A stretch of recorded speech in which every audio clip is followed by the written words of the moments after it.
Welcome to Lanka today news. இது இன்றைய உலக செய்திகளின் தொகுப்பு. முதலில் தலைப்புச் செய்திகள். வெனிசுலாவுக்கு தேர்தல் கிடையாது, சர்ச்சையை கிளப்பிய ட்ரம்பின் அறிவிப்பு. சுட்டு வீழ்த்தப்பட்ட 100க்கும் அதிகமான உக்ரைனிய ட்ரோன்கள். அமெரிக்க ஏவுகணை வீழ்த்திய ரஷ்யா. இலங்கையில் ஏரியில் விழுந்த விமானம் விபத்து. முடிந்தால் கைது செய்யட்டும், ட்ரம்புக்கு கொலம்பியா ஜனாதிபதி சவால்.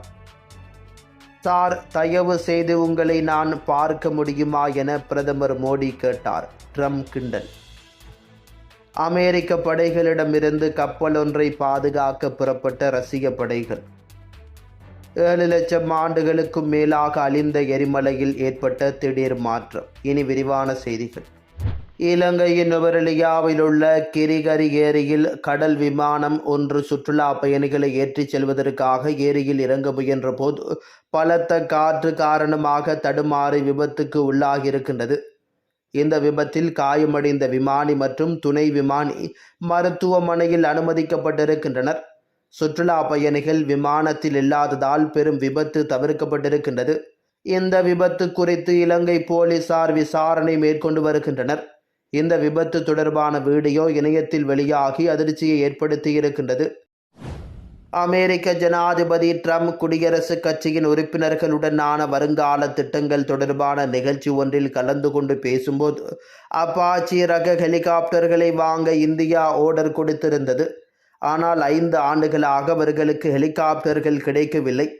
அப்போது பிரதமர் மோடி என்னிடம் வந்து, சார், தயவு செய்து உங்களை நான் பார்க்க முடியுமா என கேட்டார். அந்த சூழலை உடனடியாக புரிந்து கொண்ட நான் அவருக்கு ஒத்திசைவாக பதிலளித்திருந்தேன். அவருடன் நான் நல்ல வகையிலான உறவை கொண்டிருக்கிறேன் என குறிப்பிட்டுள்ளார். தொடர்ந்து அவர், வரி விதிப்புகளால் பிரதமர் மோடி தன் மீது மகிழ்ச்சியற்று இருக்கிறார். ஏனெனில் உங்களுக்கே தெரியும், அவர்கள் தற்போது நிறைய வரி செலுத்தி கொண்டிருக்கிறார்கள். ஏனெனில் அவர்கள் எண்ணெய் வாங்குவதில்லை. அவர்கள் ரஷ்யாவிடமிருந்து எண்ணெய் வாங்குவது பெரிய அளவில் குறைந்து விட்டது என்று குறிப்பிட்டுள்ளார். வரி விதிப்புகளால் அமெரிக்க பொருளாதாரத்தில் ஏற்பட்ட தாக்கம் பற்றி குறிப்பிட்டவர், நாம் பணக்காரர்களாக ஆகிவிட்டோம், எல்லாம் வரி விதிப்புகள்தான், எல்லோரும் புரிந்திருப்பீர்கள் என நம்புகின்றேன் என குறிப்பிட்டுள்ளார். இந்த வரி விதிப்புகளால் 65,000 கோடி அமெரிக்க டாலர், அதாவது 58,43,000, அதாவது இந்திய மதிப்பில் 58,43,000 கோடிகள் நம் நாட்டுக்குள் வருகை தந்துள்ளது அல்லது வரப்போகிறது என நான் அறிக்கை அளிக்கப் போகிறேன் என்றும் அவர் குறிப்பிட்டுள்ளார். ஈரான் மற்றும் பாகிஸ்தான் எல்லை அருகே அமைந்துள்ளது தப்தான் எரிமலை. 13,000 அடி உயரமுடையது. இந்த எரிமலை 7 லட்சம் ஆண்டுகளுக்கு மேலாக எந்த அசைவும் இல்லாமல் அழிந்து விட்டது என கருதப்பட்டு வந்த நிலையில் தற்பொழுது திடீரென செயல்பாட்டில் இருப்பது கண்டறியப்பட்டுள்ளமை பலரையும் வியப்பில் ஆழ்த்தியிருக்கிறது. கடந்த 2023 ஜூலை முதல் 2024 மே வரையிலான 10 மாதங்களில் இந்த எரிமலையின் உச்சிப்பகுதி 9 சென்டிமீட்டர் உயர்ந்துள்ளமை தெரிய வந்திருக்கின்றது. ஐரோப்பிய விண்வெளி நிறுவனத்தின் சென்டினல்-1 செயற்கைக்கோள் எடுத்த படங்களில் இந்த வளர்ச்சி கண்டுபிடிக்கப்பட்டுள்ளது. எரிமலையின் ஆழத்தில் சூடான திரவங்கள், வாயுக்கள் குவிவதால் இந்த மாற்றம் ஏற்பட்டிருக்கலாம் என விஞ்ஞானிகள் தெரிவித்திருக்கின்றனர். கடந்த 7 லட்சம் ஆண்டுகளாக செயல்பாடற்று கிடந்த இந்த எரிமலை முன்னதாக அழிந்த எரிமலை என்று வகைப்படுத்தப்பட்டிருந்தது. தற்போது அது உறங்கும் எரிமலை என்று மறுவகைப்படுத்தப்பட்டிருக்கின்றது. அமெரிக்க ஜனாதிபதி ட்ரம்புக்கு துணிவிருந்தால் என்னை கைது செய்து அழைத்துச் செல்லட்டும் என கொலம்பிய ஜனாதிபதி குஸ்டாவோ பெட்ரோ சவால் விட்டுள்ளார்.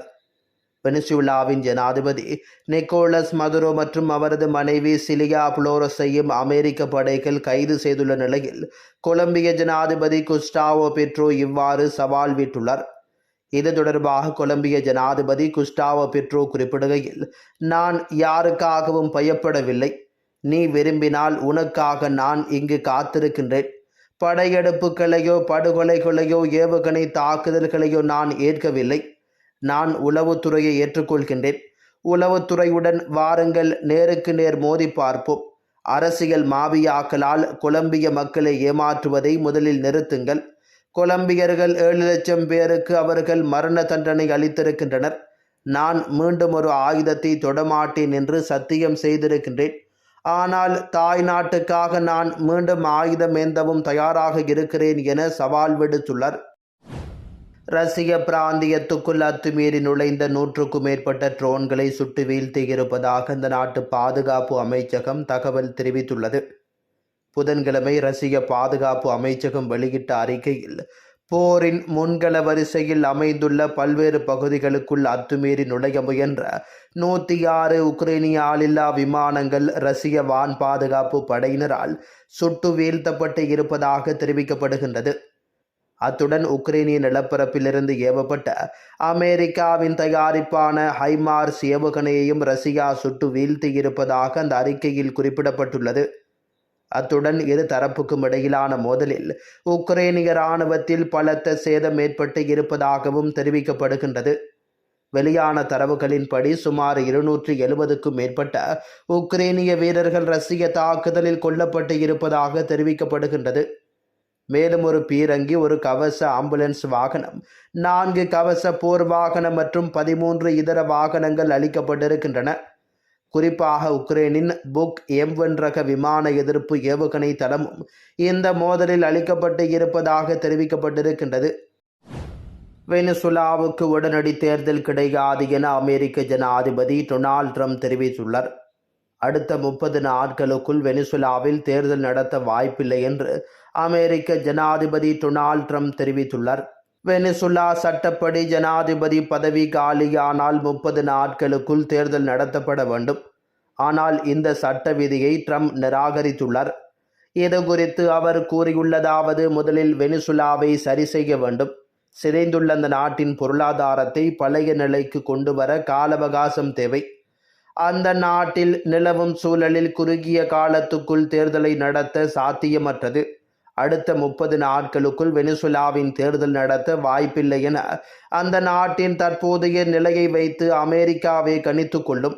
இடைக்கால ஜனாதிபதி டெல்சி ரோட்ரிக்ஸ் அமெரிக்க அதிகாரிகளுக்கு ஒத்துழைப்பு அளித்து வருகிறார். இவ்வாறு அவர் குறிப்பிட்டிருக்கிறார்.